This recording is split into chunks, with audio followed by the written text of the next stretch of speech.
बर्बाद न करूं। मैं बड़ी तेजी के साथ में कुछ मिसरे पढ़ना चाहता हूं।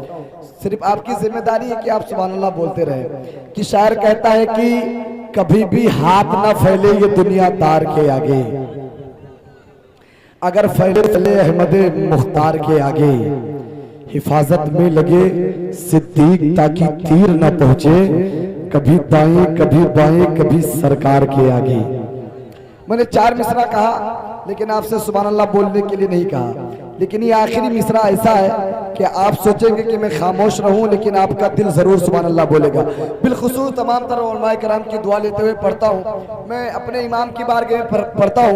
आला हजरत को तो आप जानते हैं, एक वहाबी मौलवी तकरीर कर रहा था अपने जलसे में। उसने ये कहा कि अगर बरेली के इमाम अहमद रजा खान में वो दम है तो एक वहाबी तकरीर कर रहा था, साथ में डंडा लेकर वो बैठा हुआ था। उसने कहा अगर इनके आला हजरत में दम है तो बरेली से आए और मुझे मार के दिखाएं। और उसी में हमारे तरीके से एक सुन्नी पागल बैठा हुआ था। उस वहाबी के मज में खड़ा हुआ 2-4 लात मारा, कहने लगा बेवकूफ, ये छोटे छोटे काम आला हजरत नहीं बल्कि उनके गुलाम ही कर सकते हैं। थोड़ा सा आप बेदार हो जाएं, लगना चाहिए कि अब जलसा शुरू हुआ है। आप अगर बोलेंगे नहीं तो समझ लीजिए बोलता आप खामोश हो गए तो बोलता हिंदुस्तान खामोश हो जाएगा।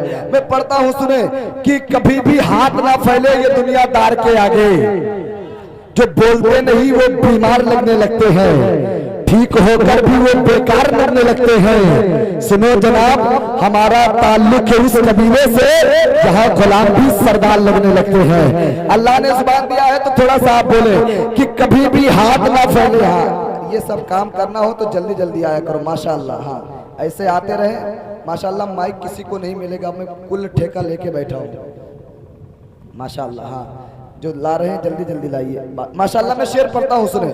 अभी मिसरा पूरा नहीं हुआ तो इतना आ रहा है, मिसरा पूरा होगा तो बहुत सारा चीज आ सकता है। पढ़ता हूँ, सुने कि कभी भी हाथ ना फैले ये दुनियादार के आगे, जो इनाम इकराम नहीं दे सकते वो सुभान अल्लाह तो बोल ही सकते हैं ना।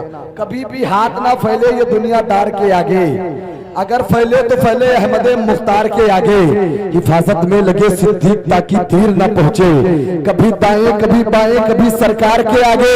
और इमाम अहमद रजा को ये कलम अल्लाह ने बख्शी, न रुकता है न झुकता है किसी तलवार के आगे। इमाम अहमद रजा को वो कलम अल्लाह ने बख्शी, न रुकता है न झुकता है किसी तलवार के आगे। अगर इजाजत है तो 4 मिसरा और पढ़ दूं, इजाजत है तो जो इजाजत दे रहे हैं क्या मजल के कह दे सुभान अल्लाह और मोहब्बत के साथ कह दे या रसूल अल्लाह।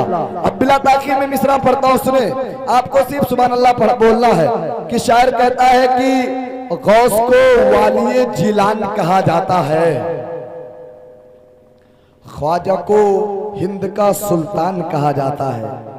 अब की नहीं बोलोगे तो जानते हो क्या कर लूंगा, जानते हो कुछ नहीं कर पाऊंगा। आप बहुत सारे लोग हैं, हम कम हैं, जो चाहेंगे आप होगा इंशाल्लाह। आप थोड़ा सा बोले, लगना चाहिए कि आप सुन रहे हैं और हम सुना रहे हैं, थोड़ा सा माहौल पैदा करें। पढ़ता हूं, सुने कि गौस को वालिए जिलान कहा जाता है, ख्वाजा को हिंद का सुल्तान कहा जाता है। उस गरीब नवाज की बात हो रही है जिसके हुक्मरानी में हम तमाम लोग बैठे हैं। शायर ने कहा था कि शानो शौकत खरीद सकता हूँ, बादशाहत खरीद सकता हूँ, लिख के कागज पे या गरीब नवाज पूरा भारत खरीद सकता हूँ। जिनके ऊपर गरीब नवाज का एहसान है इंशाअल्लाह बोलेंगे कि गौस को वालिए जिलान कहा जाता है, गौस को वालिए जिलान कहा जाता है, गौस को वालिए जिलान कहा जाता है, गौस को वालिए जिलान कहा जाता है, गौस को वालिए जिलान कहा जाता है, गौस को वालिए जिलान कहा जाता है, ख्वाजा को हिंद का सुल्तान कहा जाता है। और चंद घंटों में जो लिख डाले हुसामुल हरमैन, बस उसी को इमाम अहमद रजा खान कहा जाता है।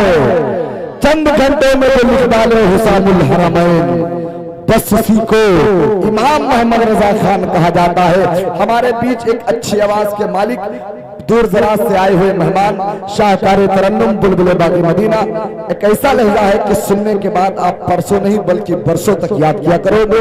मैं मुल्तवी से भाई मोहतरम महमूद रजा हसानी से कि माइक पर तशरीफ लाए, पूरा मजमा मोहब्बत और एहतराम के साथ नारों से इस्तकबाल कर ले। नारे तकबीर, इस अंदाज के साथ नहीं, अल्लाह ने एक हाथ दिया है तो एक हाथ उठाए, दो हाथ दिया है दो हाथ उठाए, ये सोच के उठाए कि कोई देखे ना देखे, लेकिन करबला से इमाम हुसैन को देख रहे हैं। मोहब्बत के साथ बोले नारे तकबीर, नारे रिसालत, जिक्र इमाम हुसैन, उलमाए अहले सुन्नत, नारे तकबीर,